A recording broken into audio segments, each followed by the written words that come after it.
Hey, what's up, guys? Just want to make a quick video reacting to the news that broke earlier today. Uriah Faber retiring from MMA. I think this gets said about a lot of people because people like to add sort of storylines that maybe don't belong with certain fighters. People like to add that in because it's kind of our nature as humans. But Uriah Faber is truly one of the household names in the sport of MMA. He'll be sorely missed. I think it's the right time. My friend actually texted me as soon as the news broke. Kevin Quinn, if he's listening, give him a little shout out.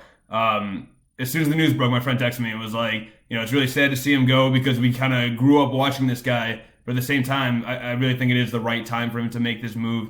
It's in Sacramento, so, there's the whole poetic ending of him retiring in not only his home state, because everyone has a home state, obviously, but this guy runs Sacramento. Like, I've heard that he's bigger than everyone in the Sacramento Kings. He is Mr. Sacramento. So to have him retire in his home state is really, or home city, rather, is really an honor for him. It's what that city deserves, what he deserves. So very happy for him. Obviously, he had his hang-ups throughout his UFC career. I wrote some things down. Obviously, the number one thing, UFC championship, it eluded him. He had this huge stretch of being WEC champion. Arguably, Dominic Cruz kind of came into power later on, but I feel like Uriah Faber arguably was the best bantamweight, or featherweight actually, in that WEC division. So there's definitely a legacy there, but just because of the nature of how we sort of associate so much, gravity to a UFC title, missing that UFC title is going to hurt his legacy, and that's unfortunate. The other thing that is a little bit of a double-edged sword, because I feel like on one hand it built his legacy, and on the other hand it diminished it. But his rivalry with Dominic Cruz, one of the most storied rivalries in MMA. General animosity between the two fighters, so there's nothing fake about it. They hated each other for years too, and just this most recent one, we kind of saw that it'd been 10 years since the first fight. Actually, the first two were actually pretty early on.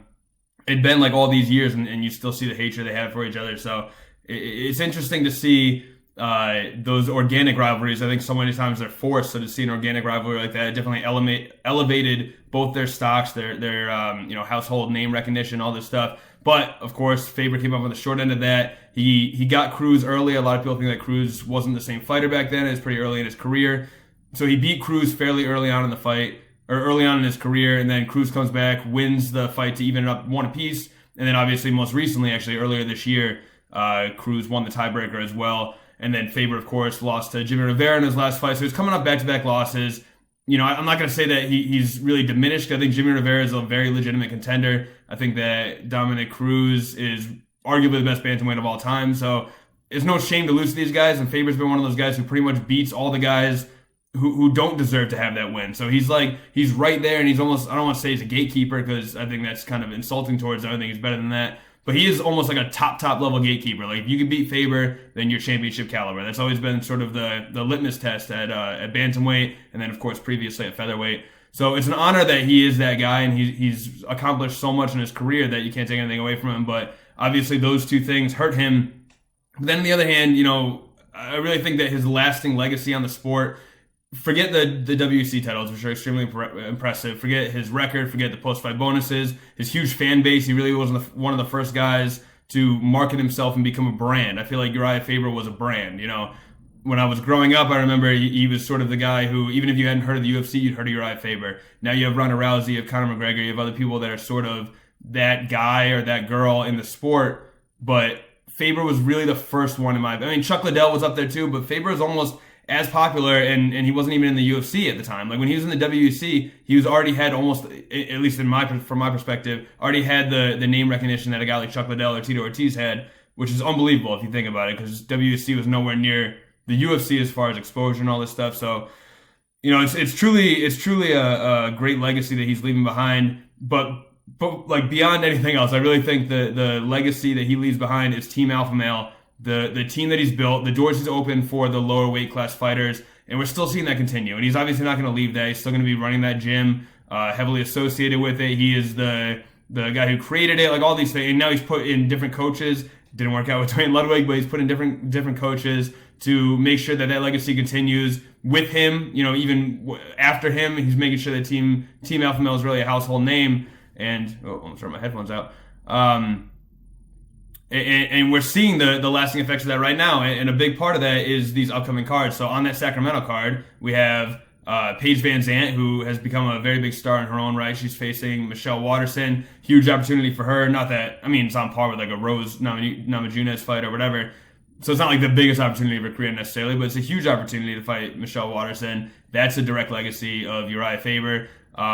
This one's even more appropriate because another one of his students or whatever. I don't know if they're technically students or training partners, but a little bit of both probably. But another one of those guys, Cody No Glove Garbrandt, finally getting the title shot against none other than Dominic Cruz. So you have this whole student of Urijah Faber avenging his teacher's like rivalry, whatever storylines you want to attach to that. But that's going on 2 weeks after. So Urijah Faber, his last fight is going to be December 17th against Brad Pickett. 2 weeks later, December 30th. I think it's 2 weeks later. Co-main event of that card will be Dominic Cruz versus Cody Garbrandt. So we're seeing this direct lineage of the fighters that have come after him, a direct result of the path he's paved. Even TJ Dillashaw, I mentioned Dwayne Ludwig earlier. Obviously, things didn't work out with TJ Dillashaw and Faber at the end, but it was still Team Alpha Male joining Team Alpha Male, bringing in Dwayne Ludwig. All these things are definitely direct results of things that Urijah Faber did. And then you look at how good TJ Dillashaw is. He really is maybe one step below Cruz or maybe on par, depending on the day they fight or whatever. But you're seeing this direct lineage. So in my opinion, I think Faber's got really, I don't even know the word, just prestigious career behind him. I think a lot of people respect him. I think he's always been a fun fighter. He's been pretty much the poster boy for sportsmanship. I'll take any fight anytime. Positive attitude, the martial arts culture. He's a great role model for the sport. Really not enough can be said about him. He's one of my favorite fighters. I have no shame in admitting that. I think most people agree with me, honestly. If you look at how long he's been doing this and what he's accomplished in the sport, it's hard not to love that guy. Best wishes to him in the future and whatever he does next, whether it's continuing with coaching. I think he's got his hand in his foot, whatever limb you choose to use in the expression. I think he's got it in a lot of different business endeavors. So I think that I have no doubt that he'll be successful in whatever he does next. So quick congratulations to Urijah Faber. I'm going to talk about it more on the podcast coming out Wednesday. Quick plug. Go to iTunes and Stitcher. Follow that. I'll put a link to the podcast in the show notes of this video as well. So check that out. I'll do a live reaction. We're having David St. Martin on, at least right now. You never know. People sometimes back out. But we're having him on, so I'll probably get into the Faber stuff with him as well. So plenty of Faber talk coming this week. I just want to do a quick reaction video, and that'll probably do it for me. So signing off. Best of luck to Urijah Faber in the future. I love that guy. One of the guys who really got me into the sport early on. So best of luck. Congratulations on a fantastic career. And all right, tune into the podcast, guys. Take care.